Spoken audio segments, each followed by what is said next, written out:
Next up, we have Boye Mafe, the defensive end out of Minnesota, who is an interesting guy to watch because the first thing that jumps off the tape or wherever you see him is this guy's just a freak athlete, right? I mean, if you looked at the combine results, just for instance, I mean, he had a 38-inch vertical, a 10-foot 5-inch broad, 4.5340 with great 10 and 20-yard split times. Like, absolute incredible freak. On the flip side, one of the issues with Mafe is that he's going to be turning 24 years old in the middle of his rookie season. So there's sort of a positive and negative to that, right? Because you're watching him on a film, and I see a lot of stuff that he does well, and we'll get into that as we get going here. But the problem is that some of the guys he's facing are 3 and 4 years younger than him, and in that regard, you have to wonder, at least I do, with every guy that is an older prospect, is what I'm seeing real, or is what I'm seeing him just being further along in his physical and maybe mental development, right? Like, is he just a more quote-unquote mature prospect in terms of being closer to his athletic prime, as well as maybe having a better understanding of the defense and whatnot because he's just older? And I think that's a real concern with a guy like Mafe. But at the same time, on the flip side, Seattle, by example, last year, all 3 of their draft picks that they made, they only had 3 in terms of like Dwayne Eskridge, Stone Forsythe, etc., Trey Brown. They're all 24 years old. You know, so there are teams that look at these older guys, and I think they see them as like a we can win now type player, right? Like a guy that maybe we don't have to put as much time and as many resources into for them to be productive. And in that regard, I'd say Boye, you know, maybe for teams that are looking for a project, there's areas of his game where he's raw, but you don't have a lot of time to solve it, right? So I think that there's a pro and con to that in terms of some teams might look at that as, okay, we could insert him on our team right away and he might be able to contribute. Other teams might look at that as, well, is he even going to get a second contract with us? And that's a real thing. I mean, if his second contract is up when he's 28, 29, depending on if he's, you know, a 5th-year option guy, etc., etc. I think you guys get what I'm saying. Like, there's a real concern to drafting guys that are older like that, but then there are some upsides to it for some teams potentially as well. In terms of Boye's case, I think that regardless of how old he is, like I said in the intro, he is a good athlete, right? That's one thing that is persistent, consistent, apparent. It's everywhere with Mafe. He's got a crazy good get-off. I gave him a 14.75 out of 15 on explosiveness and quickness. I think that tells you pretty much all you need to know. I also liked, in terms of him just as a pass rusher now, getting into some of the different nuances and whatnot, I thought he did a really good job just always doing something with his hands. And that was something that with a lot of these generally raw guys that you don't see, right? Like with the athletes, I should say, with guys that are freak testers, a lot of times they rely on that to get their wins.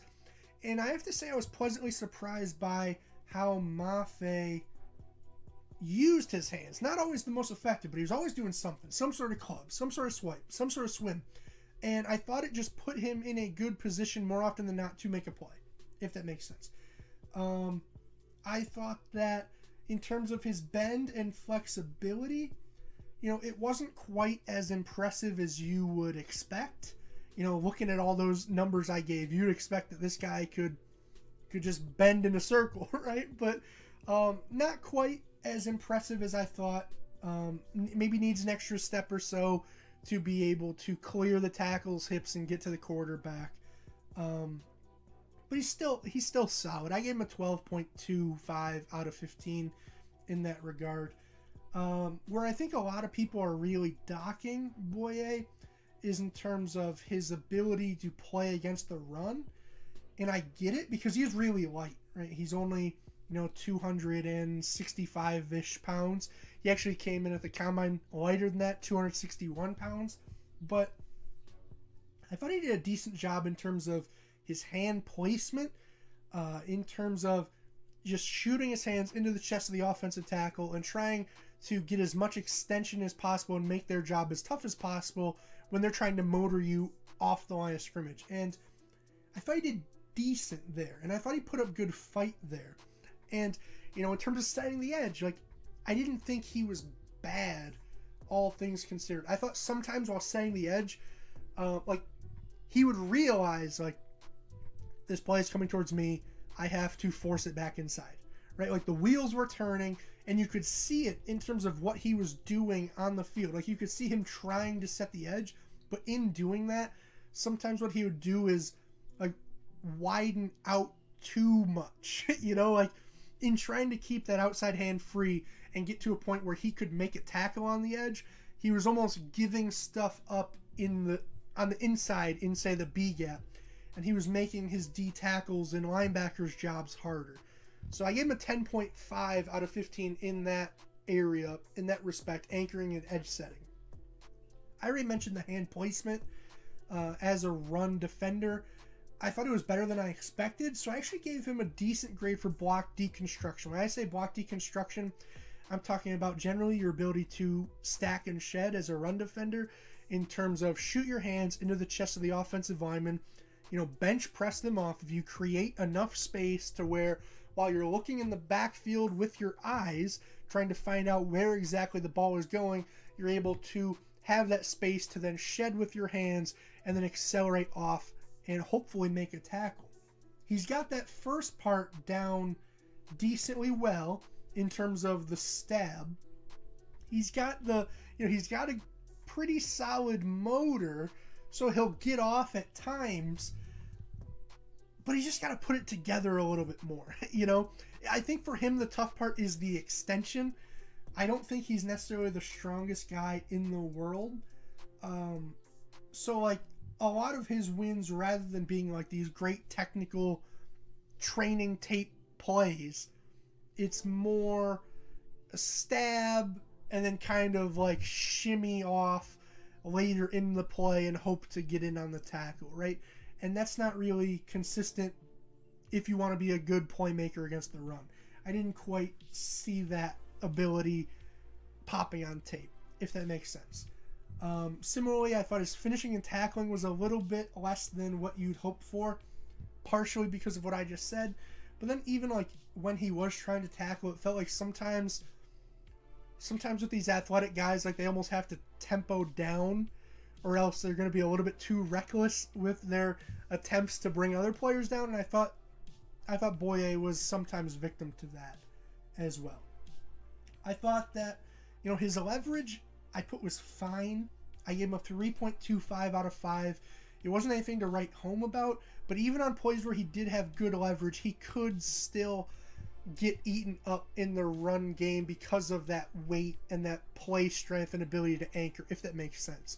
I thought that was occasionally an issue. Another thing that I did note is that even though he has the athleticism to be the first guy off the ball every single snap, I thought that his first step could sometimes be a bit late.